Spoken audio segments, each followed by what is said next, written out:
اعوذ باللہ من الشیطان الرجیم بسم اللہ الرحمن الرحیم۔ آج کا موضوع ہے رسول اللہ صلی اللہ علیہ وسلم کا نذیر ہونا عام ہے۔ تنزیل العزیز الرحیم، عزت والے مہربان کا اتارا ہوا۔ مندرجہ ذیل آیت اور اس کے بعد والی آیت کا خلاصہ ہے کہ قرآن حکیم اس رب تعالیٰ کا نازل کیا ہوا ہے جو اپنی سلطنت میں سب کا بادشاہ، عزت والا اور اپنی مخلوق پر مہربان ہے، تاکہ اے حبیب آپ قرآن مجید کے ذریعے اس قوم کو اللہ تعالیٰ کے عذاب سے ڈرائیں جس کے باپ دادا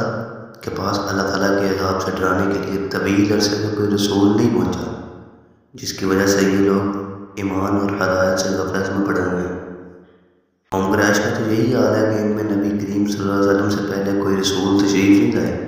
اور عرب میں حضرت اسماعیل علیہ السلام کے بعد سے لے کر سرکار دو عالم صلی اللہ علیہ وسلم تک ان کے پاس کوئی رسول تشریف نہیں لایا، جبکہ اہل کتاب کے پاس حضرت عیسیٰ علیہ السلام کے بعد سے لے کر حضور نور صلی اللہ علیہ وسلم تک کوئی رسول تشریف نہیں لایا۔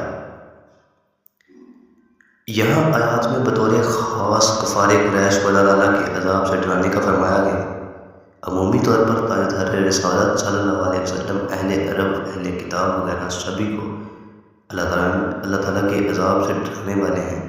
کیونکہ آپ صلی اللہ علیہ وسلم تمام لوگوں کے رسول ہیں۔ اللہ تعالیٰ نے قرآن مجید میں سورۃ السبا میں آیت نمبر 28 میں ارشاد فرمایا، اور اے محبوب ہم نے آپ کو تمام لوگوں کے لیے خوشخبری دینے والا اور ڈر سنانے والا بنا کے بھیجا،